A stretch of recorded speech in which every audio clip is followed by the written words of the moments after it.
ka na ba mag-aasawa ka na, bro? Ano? Ano ba? Tinatanong pa ba yun, bro? Nag-propose ako, di ba? Ibig sabihin, sure na ako, sigurado na ako. Tsaka, tagal ko na itong hinintay, bro. Sigurado na talaga yan, papaniwala ng bawian. Wala nang bawian ko, Besh. Kasi sa Romeo, walang pag-asa to eh. Ano ba? Ano ba? Kala ko okay na tayo. Mag-asawa ka na eh. Kailan naging okay tayo, di ha? Teka nga pala po. Bakit? Nagkasalan. May pari na po ba? Pare? Teka, ako nang bahala. Ako nang bahala dun sa pare.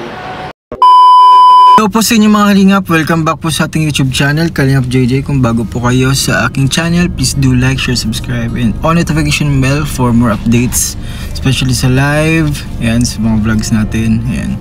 So ayan mga kalingap, masaya ang aming puso. Isa sa mga humahanga sa Jomcar ay masaya sa puso mga kalingap. Isa ako sa pinakamasayang puso dahil sa nakita ko ngayon mga kalingap sa part 96 mga kalingap. So grabe, naalala ko dati ng interview ko kay Kuya Joms. Sabi pa nga, tinetest daw siya ni Kalingap Edo na dapat siya daw po yung mauna. Siya daw po yung dapat mauna kasi susunod daw pong EDC. So doon pa lang mga kalingap, parang nagkakatotoo na talaga yung ano, yung mga pangyayari na dapat pong mangyari sa future. So nakita na po natin mga kalingap yung mga mangyayari sa future. So grabe, hindi ko po akalain yun. Hindi ko rin po inaasahan na magiging ganon ang resulta mga kalingap. In-expect ko lang photoshoot. Yung in-expect ko lang mga kalingap, tamang regular vlog lang mga kalingap. Pero hindi pala second year anniversary ni Carla ay kakaiba pala ang impact mga kalingap sa atin.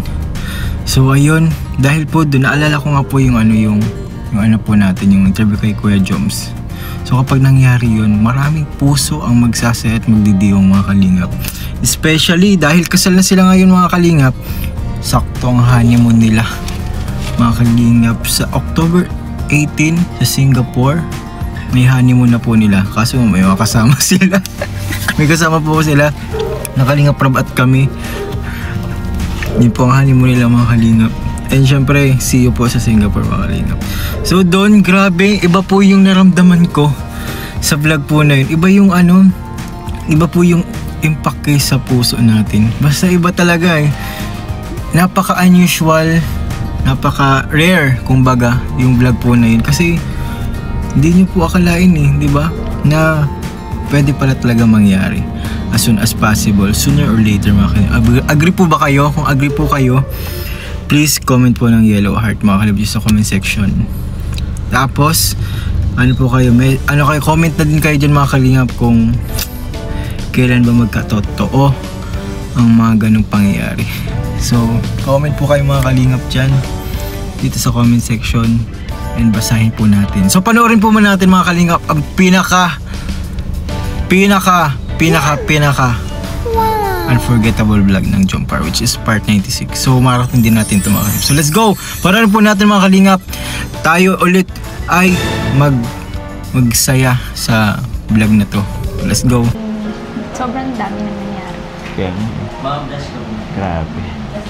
Ups and downs din ano. Uy, nawala ano. Alam mo, pansin ko, kahit 2 years ka na, mahihain ka pa yun ano.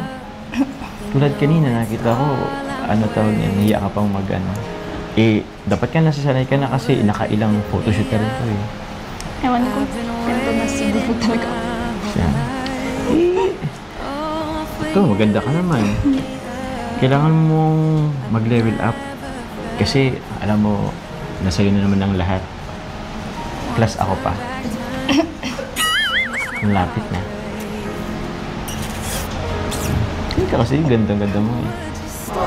Dapat heads up ka lang, chin up. May photoshoot pati tayo ngayon. Tsaka enjoy mo lang. Oo. Kasi para tayong nasa beach. Ano ba nangyayari sa beach? Di ba nag-enjoy lang dapat? Enjoy ka lang mamaya. Hayaan mo lang yan. Yung daming tao dyan. Makulit lang talaga yan. Tsaka si Beshi. Sobrang kulit niyan. Hayaan mo lang yan. Huwag mong pansin. Basta, mag-focus lang tayo sa isa't isa. Okay? Oo. Ba't nakayoko ko na naman? Sabi ko sa'yo, diba? Focus ka lang sa akin. Focus ka lang sa akin. Ang ganda mo. Boy! Bawal yun. Di pa kayo kasal. Oo nga. Kasama ba yan? Grabe naman yan. Tapos niya. Oh, punta. Yan, perfect na. Di ba, mas pisngi mo. Kaya din.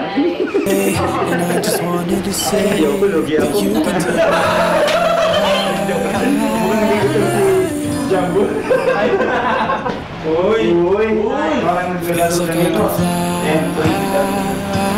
Pwede kayo sumunod. Ang ganito. Nakaano lang. Pwede kasi ganyan talaga ako. Tapos dikit. Sige, dikit nyo. Matanong kayo na.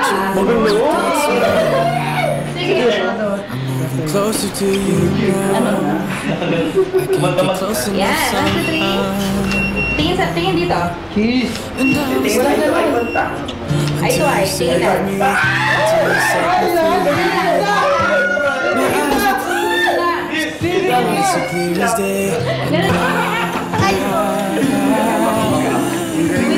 Galing lang. Hawak. Ay, pag Yan! Paki-ano daw ng buhok mo? Pakilang buhok? Ito? Pakisipit sa ano? Okay, 1, 2, 3. Isa pa. 1, 2, 3. Okay lang. Okay lang. Ano na po ang kay Kaya? Uy! Gusto ko kasing take advantage yung...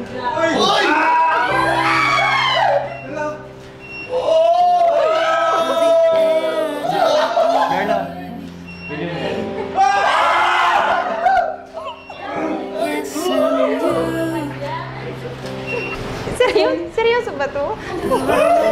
Seryoso? Nagjo-joke ka lang naman yan. Ikaw na bigyan. Seryoso ako. O, Jam, makaprank yan ha? Hindi. Seryoso ang tanong. Carla Legionary.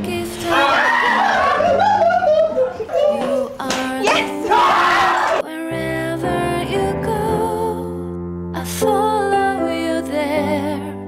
Whatever you do, I'll be there for you. And I will be forever true.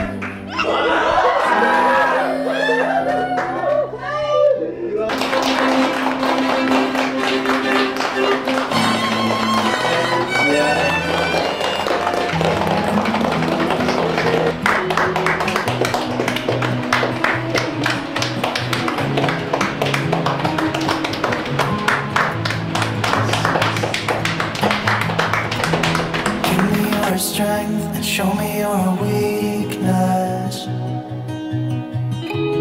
We're in this together now. We're in this together now. Give me your love and tell me your secrets. 'Cause we're in this together now. Yeah, we're in this together now. Ikaw, Jomar, tinatanggap mo ba si Carla bilang asawa sa lungkot at ligaya, sa hirap at ginhawa? Opo, Father.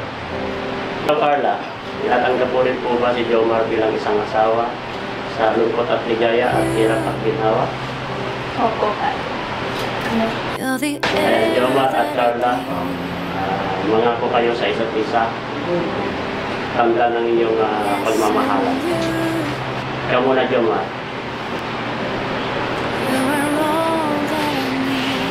Carla. Isa. Dalawa. Dalawang tatlong hinatay ko. Ngayon, nandito na tayo sa puntong ito. Sobrang dami na ating pinagdaanan. Hirap, ginhawa, lungkot at saya.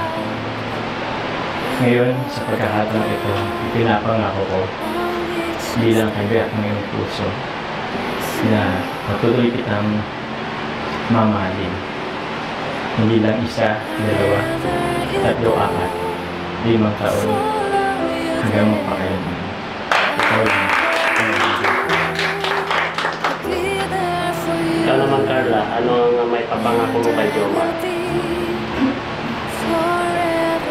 Jomar, bilang isang kabiyak mo, maipapangako ko na mamahalin kita sa hirap at ginhawa, sa lungkot at saya. Susuportahan kita, aalagaan, pagsisilbihan, at mamahalin ng panghabang gusto. Okay, Jomar. Pwede mo nang isuot yung singsing kay Carla bilang tanda ng iyong pagmamahal ng dalawa.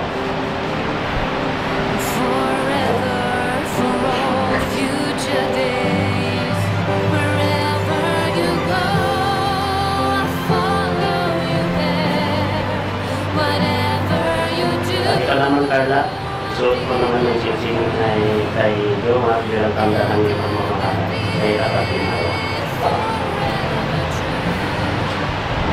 Ngayon, mag-asawa na kayo, lumay na ako sa bahay.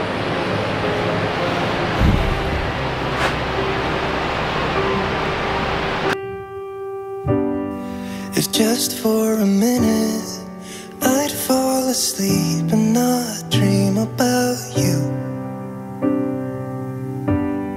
I hate to admit it, it's out of ideas, I don't know what to do.